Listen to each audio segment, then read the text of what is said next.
All right, welcome back to another week of the Kiss Organics live Q&A. I'm Tad Hussey. This is Brandon Hudson, and yeah, we're excited to do this again. We've had a good had a good one last week with a bunch of questions, and I actually saved the questions that we missed last time. But before diving into that, I thought one of the things that would be kind of fun to talk about because it was on my mind, and Brandon and I have been talking about it throughout the day today, uh, was leaf angle on plants. This idea of plants praying, and it was always something that was considered really positive. And when I was in my room last year looking at my plants, I had some plants that were, praying, and I was thinking, is this an optimal leaf angle for plants to be? Is this a better angle for a leaf, or is this a better angle for a leaf to get maximum photosynthesis? Why are they doing that? And then people got all upset with me. They're like, it's turgor pressure, bro. You need to, you're an idiot. And I had to actually block some people because they got so angry with me about this. And they're like, it's a sign of healthy plants. And absolutely, I think it can be a sign of healthy plants. I see healthy plants do it. I'm going to show you guys some plants right now, though, that are either have such an extreme leaf angle or are not healthy, and we've done tissue testing on them even, that it makes me question that might be the only reason that we're getting something like that. So let me share my screen while I'm setting this up. Brandon, do you want to say hi and um, chat about I've, or yeah, share your yeah. opinion? I've got lots of stuff to share about leaf angle. But hello, everybody. Thanks for having me on again, Tad. These are fun. It's a great way to reach a bunch of growers at one time, and just kind of fun to hang out and have some cannabis community. So I really dig these. Where'd the photo Leaf go? angle, like you said, is one of those topics in cannabis, like several topics, like almost every topic in cannabis that people get really invested in, which is not a bad thing. Um, with leaf angle, like almost everything, I think it's really, really important, really crucial. And this is something that Dr. Ben Higgins, who works with us at KISS and works for Gold Leaf Gardens, he's always kind of beating this into me. It's covariance, it's cofactors, it's covariance, and it definitely is with leaf angle. And we know, what one problem and something we should point out, and this is something that we talked about at Soil Summit with regards to propagation and where on the plant you should take cuts. And so when we look at white papers, data, scientific experiments, we want to look and see first of what plant are they doing this on, because chances are it's not being done on cannabis. There's still federal I mean, the prohibition research. research, yeah, and so Yeah. they're probably not looking at that. And when you start looking at leaf angle, if you're are paying attention at all, you'll realize that that's all monocots, and that makes sense. Like grain producers, rice, corn, whatever, it makes sense that they want to stack these plants as close as possible, and so a really tight leaf angle would enable them to pack plants really tightly. So like the corn guys know that a 10% leaf angle at top will give them a 40% boost and 10 overall degree. 10 degree. I'm sorry. Yeah. Yeah. Yeah, I think I said percent, but yeah, 10-degree angle will give them like a 40% boost. And so they've done a lot of studies to see what the optimal leaf angle is for, let's just take corn. It's a monocot, but they want the top leaves to be about 10%. And then, as each layer goes down, they want the leaves to lay out more. So they get to about a 40%, or I keep saying percent, a 40-degree angle. And that enables, optimal light capture, which in turn, ups photosynthesis and makes that more efficient. But the thing is that it could be genetically driven. When we're talking dicots, it could be genetically driven. We know that. There's some plants and some species that are able to do this and aren't able to do this. Cannabis is a plant that is able to change its leaf angle, and some of that might be genetically driven, which makes sense if you look at a plant that came from high elevation in Nepal or something that was getting a really high amount of radiation. So it might have been a more efficient way to capture photosynthetic light. It could be environmental factors. We know that it has, that CO2 levels have, like with tomatoes, high CO2 and high temps will give you a really tight leaf angle. That's something that's been studied, pretty well documented. We also know that hormones, like what are the brassic? I'm going to say it wrong. The steroids. Those play a big role in leaf angle. So does ethylene, which is a gaseous hormone that, we know it has effects on senescence and that sort of thing, but it also has a dramatic effect on leaf angle. And then, so genetics, environmentals, how much water, CO2 levels, temperature, all these other things, hormones, they all have an impact on leaf angle. And so to say it's one thing definitively, if you look at any of the research, even in the monocots, they constantly repeat the mantra that there's a huge lack of understanding between these processes and what we know as far as, which, because like look at the hormones, like the steroids. It just takes a little bit of movement on those to have a fairly strong impact on leaf angle. Well, ethylene takes a lot to have a strong impact. And so which hormone is doing what at that time, so, and then you got to factor in again, temperature and genetics and CO2 levels and, water. And then the thing that really jumps out to me that I see in these white papers is hyponastic growth, which is a plant's rapid response to some sort of environmental stress. So, fertility, because you and I, we work on fertility primarily. And so a lot of times people are like, oh, it's the fertility. And fertility doesn't come up in this conversation. I've not seen it come up, aside from CO2, which is fertility, carbon sequestering. But aside from that, I don't see fertility anywhere in the conversation with any of the monocot research that we have access to. So,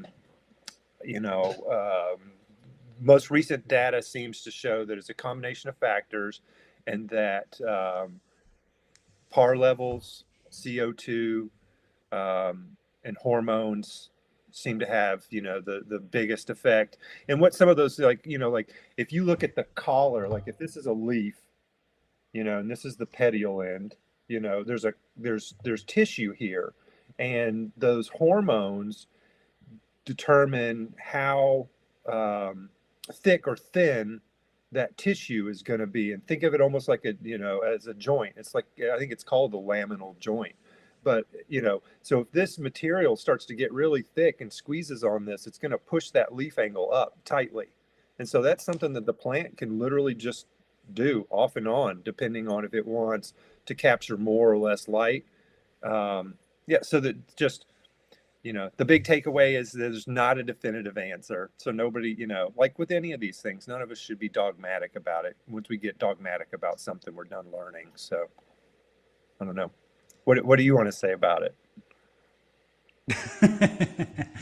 Yeah. So, you covered a lot of it. I wanted to show some examples of some different leaf angles for folks to see what we're talking about, because I think it's always good to have a visual. Can you see my cursor too on the screen? Yep. Okay, so this plant here, you can see a very extreme leaf angle next to a plant that has a more normal traditional leaf angle that we've seen. Now, I would argue that this extreme leaf angle that we're seeing in this plant here, probably less than optimal, and there may be some reason that the plant is doing that beyond just genetic. Now, this middle photo, this is sort of what I think of when I think of a plant praying. And I think from a photosynthetic perspective, as I was reading that paper you sent me today, and I can share that here next. These top leaves being at a more extreme angle, and then these next lower, the sort of the middle set of leaves being at a less extreme angle, a little more flat, and then the bottom families being, maybe totally horizontal, allows for the best light penetration, especially when we're looking at plant density. So planting more plants closer together. At least in corn, from that paper you sent, they were able to increase yields dramatically using plants that displayed this sort of genetic behavior. And this last photo over here, where the plant is clearly yellow and nutrient deficient, I bring this up because people always say that you have a happy plant. Well, this plant was not happy. We actually sent in tissue tests to Logan Labs on it, and it came back pretty much low across the board for fertility. So I guess the reason I share that is my big conclusions are maybe I was wrong. This idea of having an extreme leaf angle, like you see here, this plant praying, is actually very photosynthetically advantageous for a plant, because it captures more light than I realized, Well, because it you said allows more light the penetration. keyword's plant density earlier, and that's something I forgot to mention. And so if you've got a really dense canopy, that is very advantageous for your plant. But also, I would say that there are factors that would allow or cause a plant to quote unquote prey, as you can see in this photo with this very yellow, unhappy plant, and then also with this extreme plant on the other side of the screen here, that would be less than optimal and can occur in plants that are not totally healthy. So we can't just assume when we see a praying plant that you have a perfectly happy, healthy plant. But in general, many of the things that cause this leaf angle, they are beneficial. So in a lot of cases, I think we can say it's good, but not just blanket across the board. So that's my big takeaway on leaf angle. But I know it was one of the more controversial things that I stumbled into in the past year on social media. So I just wanted to bring that I, up and share it because it was on my mind. I think if people will do some research on hyponastic, hyponastic, hyponastic growth, I think that folks will maybe put the torches down, because it explains that it very well can be in these dicots. It could very well be a rapid response to some sort of stress. I just But shared the link to this paper if people want to read this particular paper on it that talks about a lot of what Brandon was bringing up, in regards to leaf angle and in cereal crops. Um, People can check it out and read for themselves, but I thought it was interesting. yeah, it's a loaded burrito. There's a lot in there, but it's a great article and explains a lot of the different pathways and functions. And I think it's done in a way that is pretty reader friendly. Some of these scientific papers can get a little tough to read, but this is a pretty reader friendly one. All right, we had some questions from the last chat section. I have a couple already today. I kind of wanted to go through the ones from the last chat session first, just because we ran out of time and didn't get to them. So the first one was from a guy named Pirate. What do you suggest adding to compost to build up potassium in the compost? Would you still recommend potassium sulfate? Reason I asked is because it's water soluble, right? Will that bind to carbon? Do you want me to answer, Brandon, or you? We can both. You want to go and then I'll go? Go ahead. Yeah, I'm just reading the questions right now. So Yeah. So I will. this is for compost, not like a compost tea or anything, right? Correct. I'm going to type it and add it to the screen here while we're chatting. Yeah. So there's a lot of products that have good potassium levels. You can get potassium from kelp, seaweed, You can get potassium. It tends to accumulate in grasses, so it's already kind of usually, when we're looking at different compost fractions and what levels of fertility they bring in, um, compost and worm castings tend to bring in, some potassium. So I wouldn't, I don't personally target this.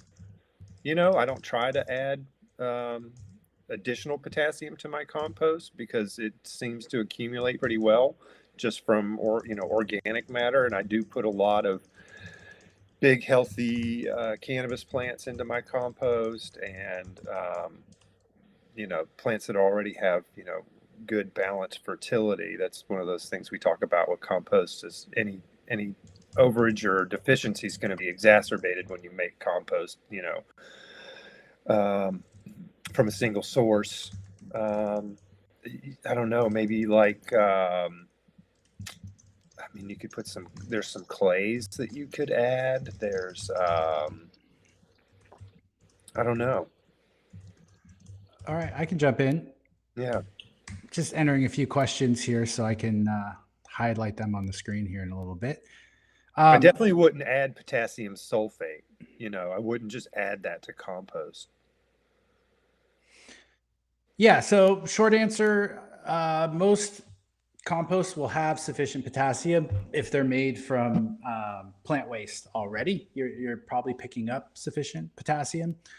In fact, sometimes they can be too high in potassium. So I wouldn't be too concerned unless if you're specifically needing to add it. I would probably just increase the amount of plant matter. You're probably going to get it from alfalfa meal, for example, is a good compost additive anyway. That's going to give you a little bit of K. Um, yeah, but I also would agree. I only use potassium sulfate when I need to hit a targeted potassium number in a growing situation where I actually have a plant in the soil. Technically for organics, obviously for cannabis growers, you can't be federally OMRI certified, but for folks that want to, organic process, you couldn't just add potassium sulfate to a compost. You're allowed to add it to a substrate if you have a soil test, and that's a workaround in organics. But if you've got a certification or something you're working on, I definitely wouldn't do that. Okay, next question. Again, I'm going through the old ones from last time, but I'm going to come back to the ones we've gotten today. So if folks are wondering, what's your opinion on triacontanol as a flower booster instead of traditional PK booster type products? I'm going to go first here, if that's okay. One of the things I learned from my interview with Jim Barrett that I did not know is that triacontanol is not a terribly stable hormone. So if you take alfalfa meal and put it in your soil or add it to your garden, you're not getting any triacontanol. It's already gone at that point, according to him. He said the only way you could potentially get triacontanol from alfalfa meal is to do like alfalfa straw that you've recently cut and then mulched essentially right on top of the soil where the plant is. Other than that, you're probably not getting triacontanol, even though it's one of those things that for years I'd always associated with alfalfa meal and said, oh, it's great to use because we're getting these plant growth hormones like triacontanol, but we're not. So there are synthetic versions of this available. I don't know personally what their effects are with cannabis because as an organic guy, I've never really gotten too far into the synthetic hormone side of things. Brandon, is there anything you want to add to that? Yeah, so a couple of years ago, a friend of mine in Canada, Justine, she and I were talking about tricontanol. She got a synthetic version. She's an organic grower, but she was doing some experiments with a synthetic version so it'd be stable and stick around, and sent me some as well. I played around with it a little bit, just out of just to satisfy my own personal curiosity. I didn't see any. I didn't get any additional growth or anything. I didn't continue to do it, and I don't think that she's continued to do it. So And then there's a comment that the question kind of elicits where it says, as a flower booster instead of traditional PK booster type products. And when I think of yield, I think of calcium and potassium. Phosphorus, you need it to be available for roots, kind of first and foremost, and then it's your ADP, ATP in your plant, your energy, your ability to store and release energy in your plant. And so phosphorus needs to be there from day one through the entire cycle, but then calcium and potassium are really what I focus on for driving fertility. And I think that phosphorus potassium thing is a holdover from hydro shops and that kind of thing, because they were trying to bottle something and they were trying to get you to buy another product. So just wanted to add that in there. I just want to show this really quick. Gateway to the Garden mentioned comfrey also has potassium. Yes, that's another good source. If you have comfrey, you could add that to your compost pile to get more K. Okay, moving on to the other questions. Also, if you need powdery mildew, add comfrey. Yes, it is at least around in Washington State. I have people in California that says their comfrey never gets PM, but here in Washington, that's awesome. It's definitely going to get it. Okay, any recommendations for thrips and spider mites? Far from an infestation, but in a perpetual flower room. This is a great question because not a lot of people run perpetual flower rooms. And the biggest reason for that I think is because of pest and pathogen management. There's if you no can't reset. Clean your room, you never get that reset. And that makes it really, really hard. But there are situations where it is your only option. Maybe trimming is and curing is such a bottleneck that you really can only harvest slowly. And so, people do end up in situations like this. But in a perfect world, we would not recommend a perpetual flower room strictly because of pests and pathogens. Because once they're there, there's always going to be a food source for them, a place for them to live, a habitat for them. So thrips and spider mites. What are your favorite tips and tricks with thrips and spider mites? I would handle them kind of differently, because we're dealing with perpetual flower. First thing is I would want to know, do they have a mom room? Are they getting clones from somebody else? Like, how do they? We always want to tackle the head of the stream first. That's got to be clean, and then it gets dirtier as you go out the door. And so I would want to know, what they were doing in their veg and flower, just to make sure that wasn't contaminated and that wasn't just a residual constant source of reinfestation. So I would want to, have weekly sprays in there preventatively, probably horticultural oil like Sufoil X or Monterey at 60 mils, tank mixed with like some sort of Bovaria. I'm a big fan of Botanigard WP. The Botanigard Max is great as a knockdown, but it's got pyrethrins, and so you don't want to use it on a regular basis or you'll grow resistant populations and you're in real trouble. So I would want to make sure that my head of my stream was clean first and foremost. Then moving into the flower room, and then thrips, spinosad works a lot better than the oils. So that's just a side note for your veg. And flower, once we get past week 1, week 2, ethically and legally, we really can't spray anything. And so, culling. So if there's, a branch that's just covered, if you got a hot spot, you might want to just cut that branch off, bag it, and take it outside. If you're, if this was if this was a home grow, you could do a, depending on your personal ethics and ethos, you could do some sort of knockdown bomb or something like that with some pyrethrins or something, just to, knock things back to where you could bring in beneficials. We love beneficials at KISS, but they're not as productive or as efficient as a curative response rather than a prophylactic or preventative response. And so I would, if at all possible, I would want to do a knockdown. But then I would really like to get some Persimilis in there to start working on the spider mites. If you kind of over apply spider mites,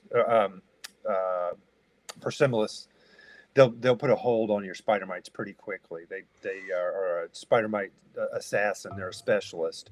For thrips, we need to talk about because they pupate in the soil, so we need to get something like a SF nematode, the Steiner Feltier nematode, which is just a good nematode. I think that most organic growers should probably have in their beds once around anyway, for prevention of fungus gnats and that kind of stuff. I know this is something you and Suzanne have talked about. I know Saul and I've talked about it at BioBee, but there's been a switch culturally of the biological populations we're seeing in thrips, where it used to be mostly Western flower, now it's mostly onion. And so, or not mostly, but it's kind of switched positions, like 70-30% kind of thing. And the SF nematode was very efficient with the Western flower thrip. It's not as efficient with the onion thrips. And so we've seen some folks who have been real, frustrated with their IPM regimen that used to work. It's not working now, and that's potentially why. But again, I'd want something working in the soil. I would want something working the surface of the soil, like a rove beetle, something like that. And then a good aggressive generalist, either like a Californicus or Swirsky. I like them a lot. That's even better for thrips. But a combination of those bugs would be a really good way to bring that down to a dull roar. Like, like Suzanne always says, below an economic threshold is really the goal. I'm OCD and super uptight, and I love to eliminate a pest. But, in our last book club, when we had Saul come on from BioBee and field questions, that was a point that he made over and over again is, I feel like KISS has a good moral compass of, like, we don't try to sell stuff to people they don't need.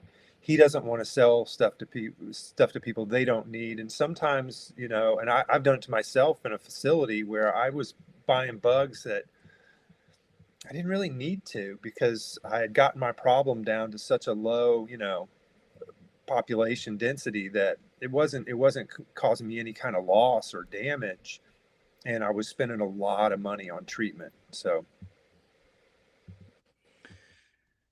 Yeah, so I guess the short version for me would be, where you can do a knockdown spray, like in veg, you want to hit them with that, and then follow up with beneficial insects. And you could even use like Persimmilus sachets, for example, that are going to be a little slower release, and those could sit in the branches and slowly let out little Persimmilus mites to keep your spider mite population under control. If it's not an infestation, then maybe you don't have to do a knockdown spray necessarily. You could just go straight to beneficials, because those will keep working in flower.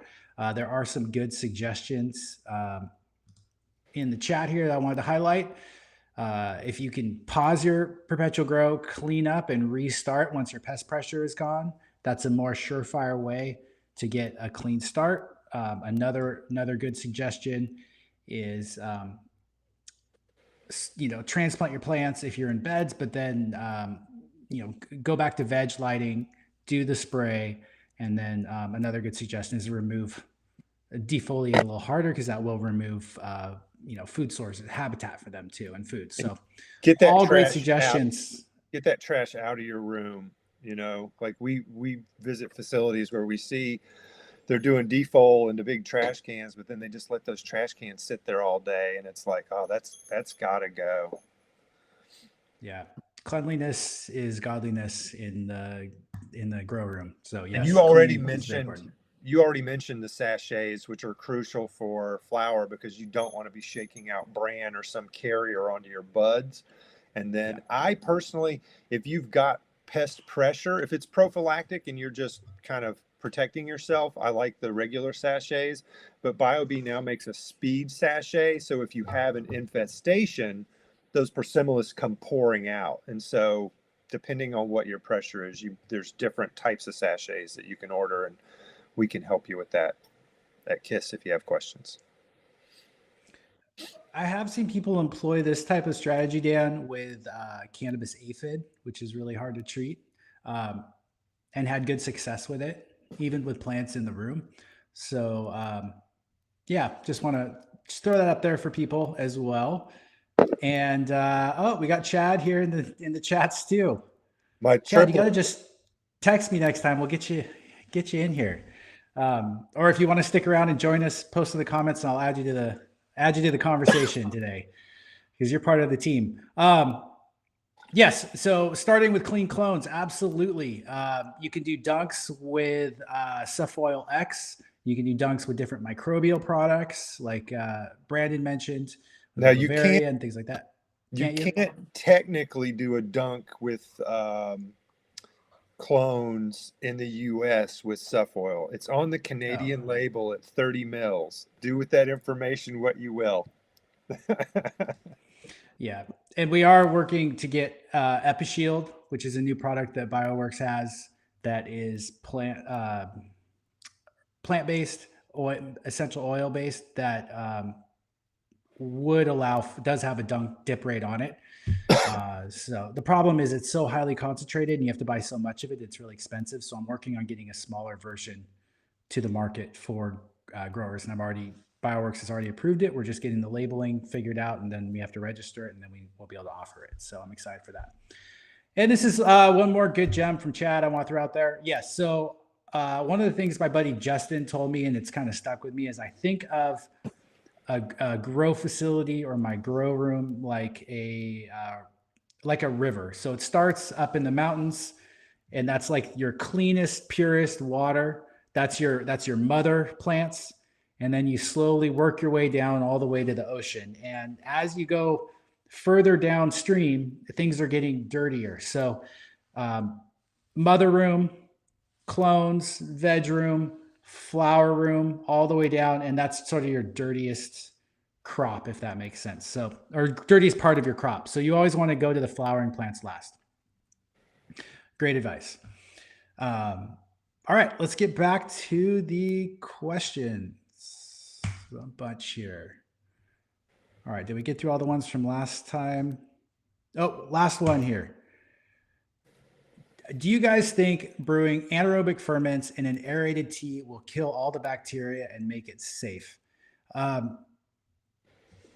Short answer, I don't know.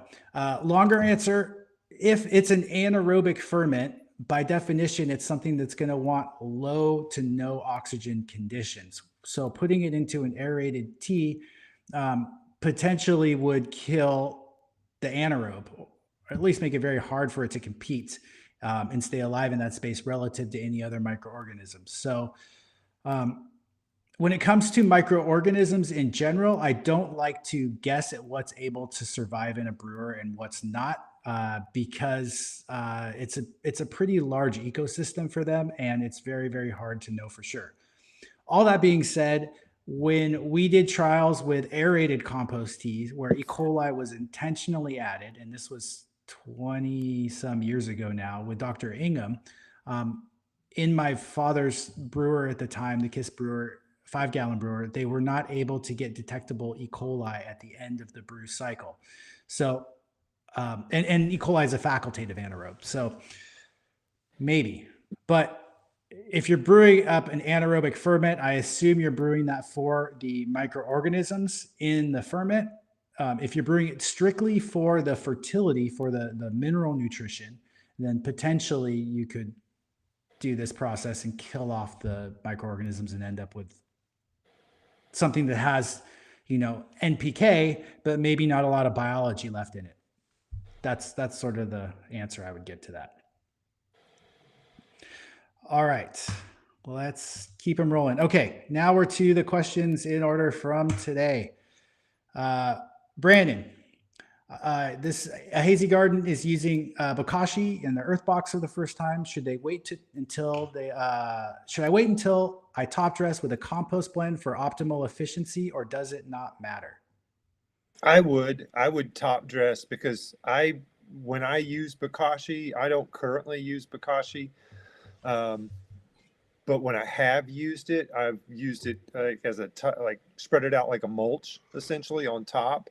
And so I would, in the same way that if somebody's mulching, I want them to scrape that back, do their testing, do their fertility, and then you can move that back over the top. So that's what I would do. So yeah, I think that's perfect. Yeah, blending in the compost is going to help retain the moisture, the water in where you add the bokashi. So the microorganisms are going to be able to work through it better, more efficiently, and also just have a better habitat for them. And you're adding more microbes when you add the compost too. So I would think you would get more of a plant response by mixing it in with a high quality compost or earthworm castings as well. Okay, next question. If you were to pour water containing dissolved oxygen in a reservoir, how long could you expect that to last? From Basic Buds. 3 seconds, if that. Yes. So unless you're aerating that reservoir, the dissolved oxygen level is going to drop really rapidly. So there's not going to be a lot of benefit to that. And dissolved oxygen, I did a whole podcast with Les Evans on it. It's a rather complicated topic because you're balancing temperature as well. The colder the water, the higher the dissolved oxygen level. But you also need to stay within a range that the plants are going to be happy. And then how you deliver that water, like we said, the dissolved oxygen can drop quite rapidly. So depending on how your irrigation method, it either may not make sense or you may not get the effect that you intended. But there is a lot of research to show that water containing higher dissolved oxygen is beneficial to plant growth. All right, flying through them today. Is there such a thing as too many compost worms in a bed or 45-gallon grow bag? I've heard they will auto-regulate population. What are the concerns with adding too many? It's a good question. Yeah. I have thoughts. Do you want to go? Yeah, I could just throw a couple things out there. I've never had too many worms. I think that there is a limit. They're going to kind of self-limit, like you said, auto-regulate population. They're going to kind of self-limit based on what food sources. If you add 500 red wigglers to a 4x4, you're not going to have 50,000 red wigglers. There's just not enough food for them. I think that over time, if you have a large number of worms in your beds, I think it's fantastic. Those kind of humic-like substances that come out their back end are great for all kinds of things and really help mineral nutrition flow into plants. It's kind of like a little, secret sauce for folks. Earthworms really help they'll chelate things, things like iron that are hard to get into plants, especially at our pH and that kind of stuff. So it's great, but you can get kind of a mucky mix over time with worms putting in a lot of good work for you. So it's not a bad thing. It's just a reminder that maybe every 6 to 8 rounds you might want to add some aeration, but that would be my only comment. I don't think that it's necessary. I see a lot of folks with 10-inch depth who are adding, African and red wiggler so that they'll be in different areas of the profile. I don't think that's so important with these shallow profiles that we prefer. But that's it. Yeah, I think in general, in most scenarios, worms are great. I don't like to buy worms. I've said it before on here. I'm pretty frugal. If you're using worm castings or you're using a soil mix that has worm castings like red wiggler compost already, and you're maintaining the moisture of your bed or your 45-gallon pot properly, then the worms will show up. After, sometime during that first cycle, I would expect to start seeing worm castings popping up on the top of your soil. You'll see little places where they pop up and poop. So I don't like to buy them, but people do buy them and they add them to their beds, and there's nothing necessarily wrong with that other than it's going to cost you money. Now, can you have too many worms? Yes, I think you can. Not necessarily with cannabis specifically, but I know, for example, in some places in Canada, there's geographic regions where because worms are not native to North America, they've actually break down organic matter too rapidly, and certain plant species that are native to an area were no longer able to survive based on the conditions that the worms create for the plants. So probably doesn't apply. Isn't that a real specific type of worm? Like, I know that it's it's slowly moving into the United States as well, but it's like super active. That's a separate That was issue my altogether. understanding. That's this that's an Oh, Asian okay. jumping worm that is not native. It's invasive as well. So the worms that we're talking about for the most part that everyone sees out in their yard, they've been around for so long. They're essentially native at this point. It is in terms of how we look at them. But the Asian like jumping worm, or there's a hammerhead worm looking thing that's awful too. We don't have them. I haven't heard of them in our area, but I know they are invasive, and I think they're over on the East Coast right now. I believe they are Yeah. very toxic to the touch, and you can cut them up into segments, and they'll still survive. They seem horrific, to be honest. But in general, if we're just talking about compost worms, which in this case, red wigglers, Esinita fetida, I think is the particular name of them. Yes, I think they will auto-regulate in a pot. Now, if I had a small pot, let's just say 3 to 5 gallon or smaller, I don't see any point in adding worms. It's just not enough soil volume for them to survive. It's just like why you can't grow a certain fish in a certain size aquarium. It has to be large enough for them. So don't add worms to small things, but if you have a larger bed, like a 30-gallon pot or more, then you could add worms, or just wait a little bit. And if you're watering correctly, you should see worms show up. That means no major drybacks and things like that. Because in worm castings, there's going to be eggs and little baby worms and things most likely in there too. So hammerhead worm. There you go. Thank you. They're terrifying. They're nightmare fuel. But that was a good question about worms, because that is one that we get asked quite a bit. So thank you. All right. Moisture levels. I haven't worked with the EcoWit. I've heard good things, but let's just say 30% is a good range, to a good target, and you can kind of work to either side of that and see where you're at. Now, one thing that I've noticed with my moisture meter that's Millibar, I have the Blue Mat one in my bed. When I initially water, let's say we want a range of 80 to 100 for that we're targeting. Okay, we used to target 80 to 120. I think in our soils we could probably go a little wetter. So let's just say 80 to 100, or even 60 to 80.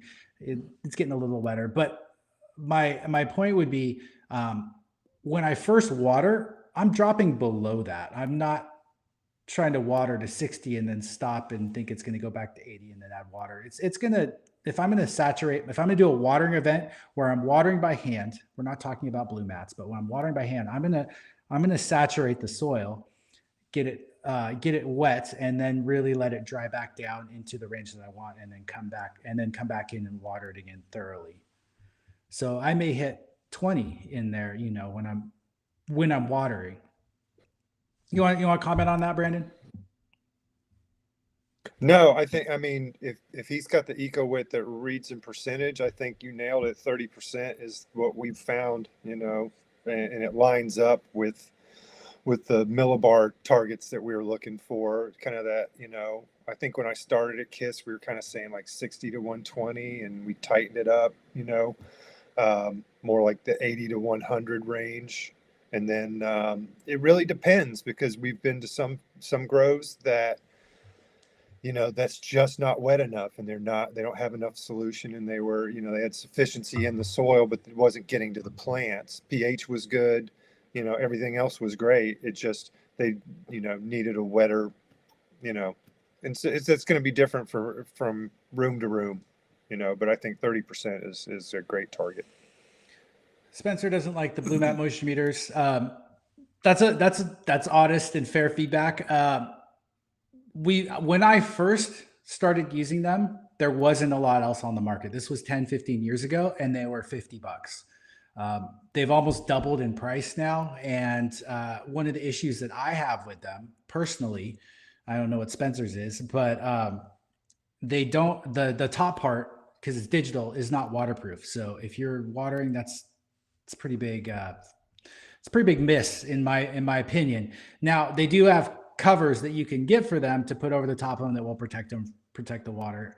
But they are very easy to use, and they're relatively quick at giving a reading. And I think they're more accurate than these volumetric ones that give in percentage. If you really want to get dialed in with your watering, then you need to get an aerometer.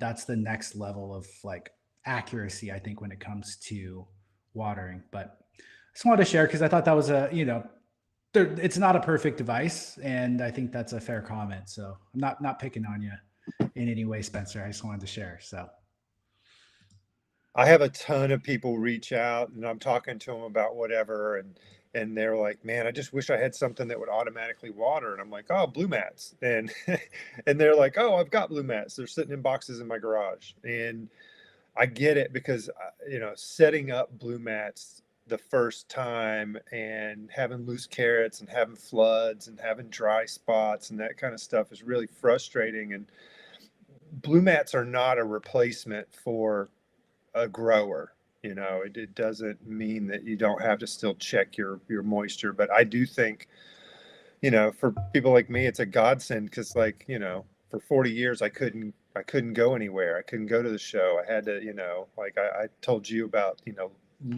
taking my keys to my grow room to a show before, and my wife calling me and saying I can't get in, and having to turn around and leave, and you had to be there every single day. So I love blue mats. There is data to show that you can get an improved harvest metric with automated water with blue mats and that sort of thing. But they definitely have a pretty violent learning curve, and so reaching out to somebody like Ben or somebody like I don't know. It really helps to have somebody like when Ben and I went over to visit a local grow here in Washington.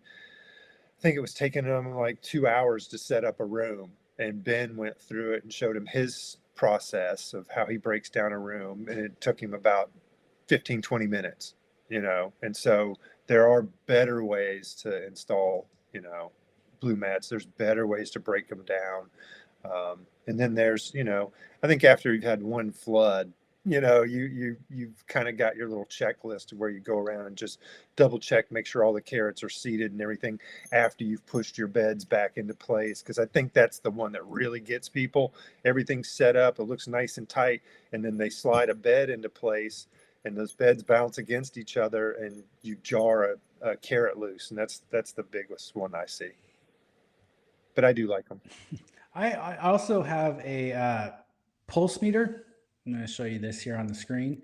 So this allows me, it gives me temperature, EC, and moisture percentage all in one device. And the thing I like about it too is it'll store historically what I've looked at. And then my favorite part of all of this is I can take it and get a reading, and then I can have a photo. See where it, I just had to re-download the app, so it's not in here, but I can take a photo. And so then I can say, okay, this is what my plants look like at this moisture, at this EC, at this temperature in the soil. And it's fast. So you can go from one to another and get like 10 readings in 30 seconds if you wanted to. So this is another tool. Again, it's a more expensive tool, but I think it's another, if you're using volumetric like the EcoWit, it is a great option as well. So I want to mention it. All right, let's see. Next question. We got about 12 minutes. I think we're going to make it through all the questions that we have today so far. So this is great. I heard on one of your podcasts that you pulled back from using compost teas. Are you still using them? Have you noticed the difference? So for those of you that are familiar with Kiss Organics or with me, I started in the industry with compost teas. I mean, my parents had a nursery landscaping business. When they sold the business, it was probably around 1999, I think it was, 2000. And my dad started an aerated compost tea business. I was still in college at the time, and that was his big thing. And so he was working directly with Dr. Ingham, became one of the first soil food web advisors. Created and designed this brewer, had it manufactured, and he sold it. And that was the business for probably a decade before I came in and kind of changed the business over to like more like soils and organic amendments and sort of what Kiss Organics is now. So yes, have I pulled back from compost teas? I think compost teas are a great tool. I've always believed that. I don't think they're the silver bullet that some people will claim to say, oh, my compost tea will make it so you don't have to ever worry about diseases, or my compost tea will give you a 20% increase in yield. I think, sorry, that's my alarm to pick up my daughter. I think that's all bullshit though. So, uh, what will compost tea do? Compost tea can increase nutrient cycling in your soil. That's probably the only thing that I would say confidently that compost tea can do, and give you a little bit of nitrogen and other minerals in low amounts. So, uh, do I use it? Sometimes. I am not currently using compost tea in my garden because I'm trying to do a grow comparing bottomless pots with plants in the bed with no other inputs. So I'm not adding anything to the cycle but water. And I want people to see like just how far you can get with just water. So if you look at our YouTube channel, you can see I just did a post, I think yesterday or the day before, showing what my garden looks like as of right now. So you can see what you can get with just water. Now, Brandon, on the other hand, is using compost tea in his garden. Do you want to talk real quickly about how you use compost tea? Yeah, I use compost tea, and when we met, I think I was probably doing like 5, 6 teas around. I was all about the tea, and I love it, and I like the whole ritual of it. I love how it smells. I love how it sounds. There's something I just love about making tea. With that said, I've backed way off. Immediately backed off on your recommendation, or per your recommendation. I was doing 2 teas around, one at up plant and then one a little bit later in flower. Now I only do 1 tea around, and I do it when I transplant into my beds. And I'll, just for the sake of some simple math, let's say I've got a 50-gallon reservoir. I'll put 45 gallons of dechlorinated water in there. I'll start 5 gallons in a brewer, and the next day I kind of like that 28 to 32 hour mark for finalizing a tea. So when I get close to that, I'll take a product like Pacific Grows Fish Hydrolysate, the 210.3, and I'll dump that in at half strength. Obviously that's going to crash my pH, so I pH it back up to a safe range for my biology, because I don't want to brew a nice healthy tea and then throw it into a pH at 3 and lose lose a lot of my biology. So I'll pH it back up to a safe range. I'll dump my tea in there, and then I'll immediately water in my plants. And that kind of, like the phosphoric acid and the available nitrogen give, a real nice root stimulant thing. The little bit of nitrogen is great for the biology and just really gets things moving. So it's kind of like my little cheater to stay away from that stall that we normally get, that 7 to 10 day stall when you plant in organics. Yeah, the only thing I want to add real quickly is that I don't think that the all the pathogen risk is as high as some people will make it sound. If you're using a high quality compost and you're properly aerating your tea, I think the risk of adding any pathogens to your grow is pretty low. I've never had an issue with it in all the years I've done this. I know, and I've worked with people that have made a variety of different teas and a variety of different qualities. So yeah, I wouldn't be too worried about that. But I think the key part here to me is this, where he says, "Have you noticed the difference?" That's a great question. And so what I always recommend with any input is try it. Try without it. See what you get. Do half your crop with, half your crop without at the same time, and then keep track and see, do you see better plant health? Do you see better yields? And if you don't see better yields, then it's not addressing a limiting factor in your grow, and you don't need to do it. So that's how I approach any input whatsoever, because I see, not to pick on some other companies, but other companies will have very complex organic feeding schedules and all these products that you need to buy, and I just think it's a waste of money most of the time. You can do the same thing by properly amending your soil and doing soil testing that you would do from adding a whole bunch of products. But as growers, we want to feel like we're doing something rather than just sitting there and watching our plants grow. So I understand why that's popular, but just keep that in the back of your mind. It might be a lot better for your pocketbook. And this is great advice, Dan. I want to get this up here before I answer your question. Yes, only move one dial at a time. Otherwise, you don't know what made the change. Great advice. Scientific method. You got to have a control. You can add fish hydrolysate at the start of the brew. We have recipes that show ratios that you can use of that. You can also add it right at the end of the brew and apply it if you're trying to get it in at a little bit higher rates and do it more as a fertility application. So you could use it both ways. What you don't want to do is add a lot at the beginning because that can cause the tea to go anaerobic by giving it too much of a food source. And fish hydrolysate is definitely a good food source for them. All right, 5 minutes. And would you dilute that a little bit and pH it before adding it? I don't, with compost teas, really worry too much about pH. I haven't noticed any impact of it. Similar to if you water, one time with a water that you haven't pH, you're not going to have a dramatic impact on soil pH. I kind of look at it the same way. Now, if it's a fertility application, I would pH it. I'm just thinking more about the population of the biology. Do you see any die off from that pH crash? I've never noticed it to die off that quickly, just from adding it. Yeah. So but again, I couldn't say which is best practice in that regard. It's just not something I've ever.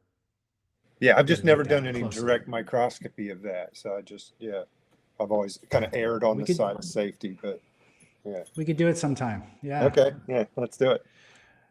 All right. I'm going to get through these next two really fast, and then I want to finish on this lighting question because it seems like that's an interesting one. So this question, yes, you can blend comfrey or break it up by hand and dig in the top layer. The thing to consider about with every amendment is surface area and particle size. So the more you shred it, the faster the microorganisms are going to be able to break it down, and the faster it's going to be plant available. If you put it in as a whole leaf, it's just going to last longer because there's not as much surface area for the microbes to really work through it. So that's the way you want to approach that question, I guess, is all I would say. All right, bone char versus bone meal. Comfrey, I will say this, comfrey has so little fiber that unlike most plants that I shred pretty finely if I can, comfrey, you can almost, don't do this, but you can almost throw it on the ground and it'll just break down so fast. But don't do that because it'll grow pathogens. So the big difference here, bone meal is a very clean product. It's going to be high in phosphorus. Bone char could potentially have heavy metals. It probably has more potassium, more ash, and could have more contaminants. So I would stick to bone meal. Or if you do have let's say you had a free bone char source that was unlimited, then I would make sure to get it tested once just to know what you're working with there. All right. Great question. Are there any true 5x5 lights on the market? All seem to be overpowered 4x4 lights that are too hot in the center and cold at the edges. Feels like a true 5x5 light shouldn't fit in a 4x4. Gateway to garden, totally agree with you. Yes, a lot of it is marketing. I'm going to go ahead and see here if I can show you my screen again. See if this works. So these are lighting layouts for some lights that we work with. And this is just to give you an idea of par maps, this is a 4x4. And as you can see, when we move, let's just take one that's realistic here. So let's say 2 feet, let's say a foot from the fixture here. All right, so we're looking at this one. We are at 1267 as a high right underneath the middle. And we're all the way down to like 224 here in the corner, 489 on the edge. And this is a bar style light. This is this light right here, which is a great design. So to try and make a light like this hit a 5x5, you're going to have hot spots. It's unavoidable. There's just no way around it. Now, as you go down, you're further away from the fixture. Here we're 4 feet away. We're ranging from 317 to 236. So that range, max 317, a minimum of 179. You have a much tighter window there in terms of a range.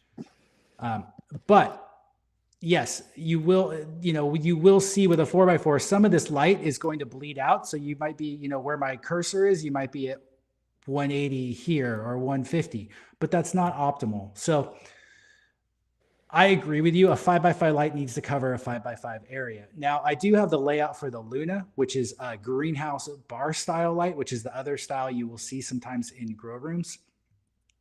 And what you'll see here is even greater variability close up. A foot from the fixture, you're at over 2000. But when you move, and this is a 3x4 to give you an idea of the space that they're covering here. Your range is going to be pretty big. Now, if we tried to cover, from further back because we want to get more light coverage, we're actually going to have a pretty big range here of low light. So we're at 854 at 2 feet and 247 in the corners here on a 4x4. So I guess my big takeaways are this type of light, this style of light is a better light for covering a larger area. You could use a light mover, I suppose. But you're going to see a very similar heat map or layout as to what I just showed you when you get to when you're looking at a 5x5. So, Migro's already done it for you. There you go. So I'm sure there are lights out there. I haven't seen everything that's on the market. There's a ton of things out there. There's a lot that I look at in terms of evaluating a light on a lighting company, but that's a whole nother conversation separate to just light coverage, because there are lights that get, that will potentially show you better coverage, but they can manipulate it. A lot of it's marketing, and then the quality of the build, the ease of working with their customer service. There's a ton of different things. The lighting spectrum, obviously, all those things come into play when considering who you want to go with for your lights. And maybe we talk about lights next Q&A. Anything you wanted to add, Brandon, before we sign off for today? No, that's it. Thanks everybody for coming. We've got a Saul coming back at the end of the month. We got book club tomorrow. I guess end of the month is Thursday. So we've got book club tomorrow, and we've got a special guest to talk all things bugs. That's on our Patreon, by the way, just so people know that. Not on YouTube. I'm sorry. You're not on here looking for that. Crickets. But you can join our Patreon. It's you can do a free week of it and get access to everything. We also have a private Discord channel that's been pretty active lately, and then we post content that I don't post anywhere else. This would be a great week to do it if you're doing a free trial, because you'd get a taste of book club tomorrow, and you could get a taste of what the hangouts are like on Thursday. So it'd be nice to see folks. Come join us. Oh, and just before we sign off, last thing I want to mention is we are working on a conference in Bozeman, Montana. I'm really excited about it. I just had some meetings about it today with Grassroots Pots. It's going to be a lot of people from the podcast that are going to be speaking at it. We'll be there, obviously. And Collective Elevation is one of the most epic cultivation facilities I've ever gotten to visit in person. They're going to be offering tours and opening up their doors, and people are going to be impressed. And then, so that's going to be September 5th through the 7th. And on the 7th is going to be a tasting event as of right now, which would be a fun day for everyone to just kind of hang out. We'll have some local music, hopefully from Clio, and people can hang out and try a bunch of the Living Soil Alliance cannabis. And it should be a really fun event. So just want to mention that. You can kind of bookmark the dates, and I'll keep you posted as we get more information. All right. Have a wonderful day. Thanks, everybody. Bye.